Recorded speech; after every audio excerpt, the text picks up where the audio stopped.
हाँ तो चलिए, आज हो गया है 15 अक्टूबर। बताएंगे छत्तीसगढ़ के प्रमुख बड़ी खबरें। जी हाँ, छत्तीसगढ़ ताज़ा समाचार, साथ ही बताएंगे छत्तीसगढ़ सभी जिलों के ताज़ा हालचाल। तो पूरी जानकारी के लिए पूरी वीडियो पर देखते रहिएगा।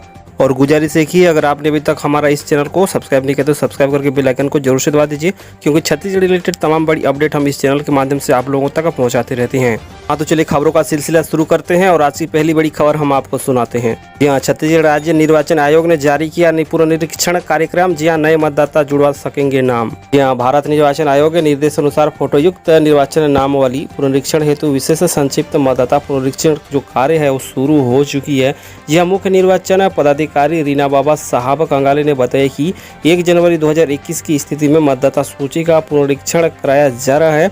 इस वर्ष मतदाता सूची का अंतिम प्रकाश 15 जनवरी 2021 तक कर लिया जाना है और इस विशेष संक्षिप्त पुनरीक्षण कार्यक्रम के तहत नए मतदाता अपना नाम जुड़वा सकेंगे। आयोग द्वारा मतदाता सूची के पुनरीक्षण के लिए कार्यक्रम के अनुसार 16 नवंबर 2020 को स्वीकृत मतदाता सूची का प्रकाशन किया जाएगा। जी हाँ, इसके बाद 16 नवंबर से 15 दिसंबर 2020 तक इसमें दावा या आपत्ति प्रस्तुत की जा सकेगी। साथ ही साथ निराकरण के लिए 5 जनवरी 2021 तक किया जाएगा। तो चलिए, छत्तीसगढ़ राज्य निर्वाचन आयोग ने जारी किया पुनरीक्षण कार्यक्रम। नए मतदाता जो है जुड़ा सकते हैं इस बीच अपना नाम।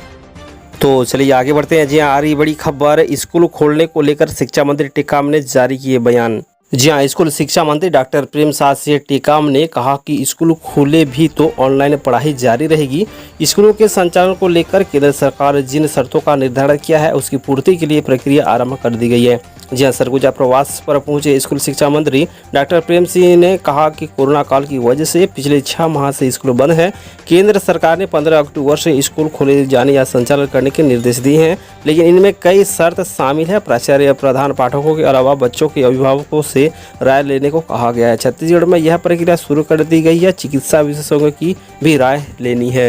यहाँ बता दें कि कोरोना वायरस संक्रमण के प्रसार और लॉकडाउन के चलते राज्य में पिछले 7 माह में स्कूल व शिक्षा व अन्य शैक्षणिक जो संस्थाएं हैं बंद है।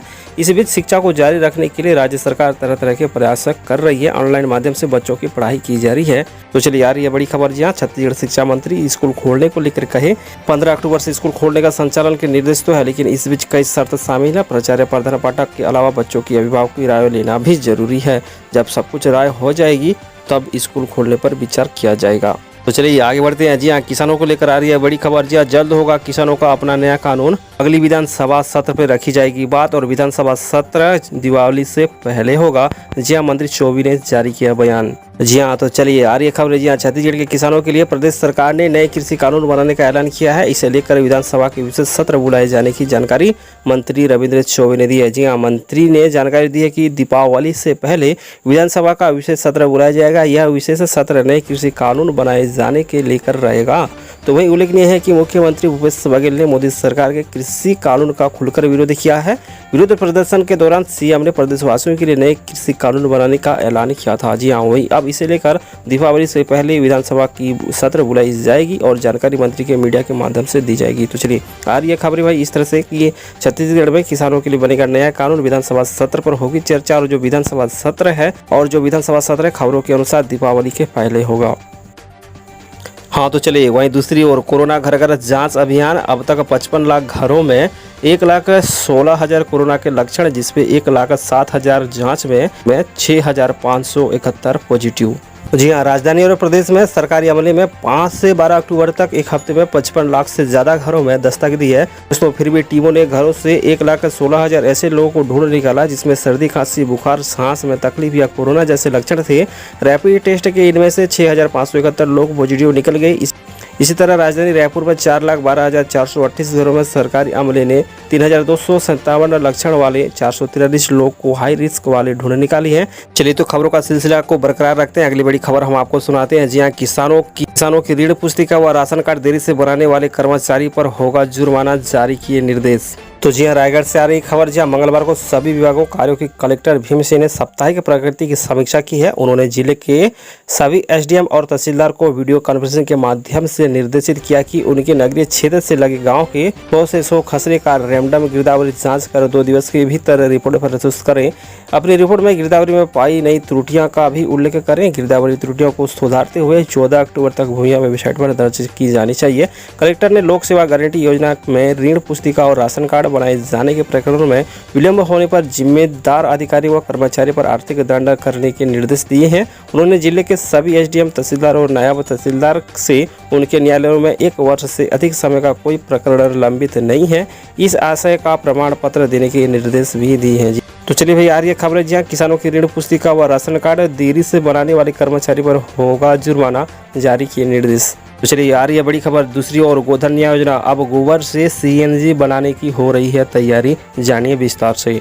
जी हाँ, तो आ रही है खबर, जी हाँ, गोधन न्याय योजना के तहत गोठान समिति से खरीदे गए गोबर से जैविक खाद बनाने के साथ ही उसके बहुउपयोगियों पर मंगलवार को मंथन हुआ। इस गोबर और बायोमास में बायो सीएनजी तैयार करने पर विचार विमर्श किया गया है। कृषि एवं पशुपालन मंत्री रविंद्र चौबे ने योजना की समीक्षा करते हुए कहा कि छोटी छोटी परियोजना तैयार कर गोबर से लाभकारी बनाने की जरूरत है। जी हाँ, उन्होंने कहा कि इस योजना को एक और अधिक लाभकारी कैसे बनाया जाए, इस दिशा को क्या क्या किया जा सकता है, इस पर भी विचार किया जाएगा। उन्होंने कहा कि इस योजना के जरिए राज्य से 700 से 800 करोड़ रुपए की वर्मी कंपोस्ट खाद का कारोबार महिलाएं समूह द्वारा सोसाइटी के माध्यम से होगा।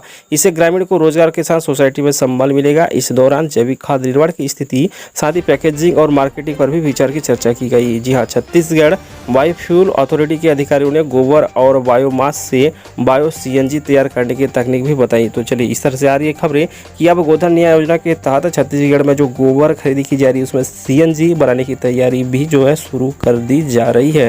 तो चलिए, इस पर आप अपना क्या विचार रखना चाहते हैं नीचे कमेंट पर जरूर से कमेंट कीजिएगा। और चलिए, अगली बड़ी खबर की ओर चलते हैं। हाँ, तो चलिए आगे बढ़ते हैं। दूसरी ओर छत्तीसगढ़ लेटेस्ट कोरोना अपडेट हम आप लोगों को बता के चलते हैं। जी हाँ, छत्तीसगढ़ कोरोना अपडेट 24 घंटे में 1307 नए मरीज, 20 की मौत और कुल आंकड़े की संख्या 1,47,868 पर जा पहुंची। और ये जो आंकड़े हैं हर दिन बदलते रहते हैं, हो सके जो वीडियो हम लोग शूट करके अपलोड करें तब तक आंकड़े कुछ और हो जाए।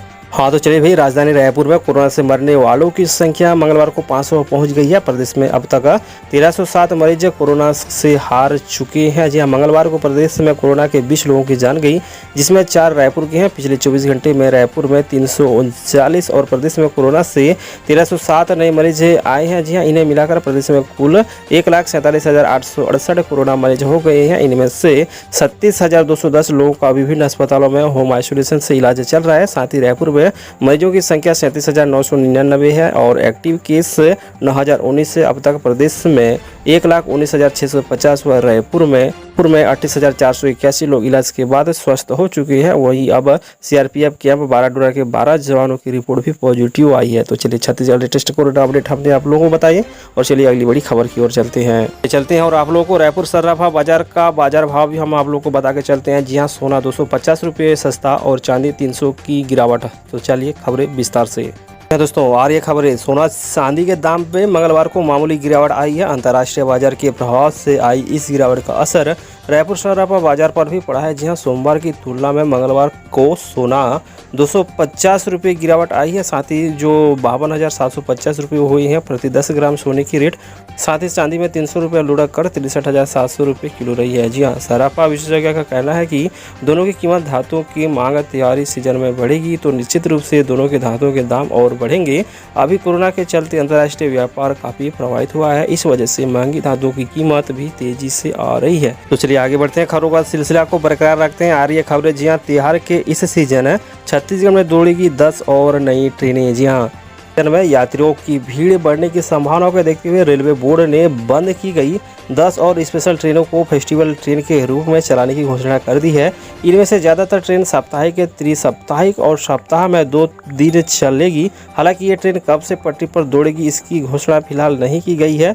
आने वाले दिनों में तिथि की घोषणा अलग से कर दी जाएगी। इन ट्रेनों के चलने से जम्मू, अमृतसर, दिल्ली, कोलकाता, मुंबई और सूरत, विशाखापट्टनम, हैदराबाद और सतरागाछी और पुरी जाने की यात्रियों की काफ़ी सुविधा होगी। रायपुर रेल मंडल ने मिली जानकारी के अनुसार दक्षिण पूर्व मध्य रेलवे के संबंधित चलने वाली स्पेशल फेस्टिवल ट्रेनें को जो है अमृतसर कोरबा एक्सप्रेस तो चलिए फटाफट आगे बढ़ते हैं और अगली बड़ी खबर। जी हाँ, छत्तीसगढ़ मौसम विभाग की ओर से जारी किया गया अलर्ट। छत्तीसगढ़ के इस जिले में हो सकती है इन दिनों बारिश की आसार। जी हाँ, बंगाल की खाड़ी में उड़ता चक्रवाती तूफान प्रति घंटा 3 किलोमीटर की रफ्तार से आगे बढ़ रहा है। तो जी हाँ, तूफान की वजह से आज दिन भर आसमानों में बादल का लुकाछिपी जारी रही। मौसम विभाग ने आगामी 2 दिनों में भारी बारिश की चेतावनी जारी कर दी है। जी हाँ, मौसम विभाग के मुताबिक अब एक दबाव पश्चिम मध्य बंगाल की खाड़ी में पश्चिम उत्तर पश्चिम दिशा में 3 किलोमीटर प्रति घंटा की रफ्तार से आगे बढ़ रहा है। दबाव क्षेत्र खम्मन के नजदीक स्थित है। इससे प्रभाव से बस्तर संभाग के कुछ इलाकों में भारी बारिश हो सकती है। जी की सुबह विशाखापट्टनम से 280 किलोमीटर तथा काकीनाड से पूर्व दिशा में पूर्व की ओर 320 किलोमीटर दूरी पर था। तो इससे चलिए आसार बन रहे हैं कि छत्तीसगढ़ के बस्तर संभाग में आने वाले 2 दिनों में हो सकती है तेज बारिश। साथ ही साथ छत्तीसगढ़ के विभिन्न जिलों में भी हल्की फुल्की के साथ मध्यम बारिश की आसार दिख रही है। और मौसम विभाग का अनुमान है कि अगले 1 सप्ताह तक छत्तीसगढ़ में जो मानसून की तरह बादल छाए रहेंगे। हाँ तो चलिए भाई लोग, आप देख रहे थे ईट छत्तीसगढ़ जो चैनल के माध्यम से 15 अक्टूबर छत्तीसगढ़ की प्रमुख बड़ी खबरें।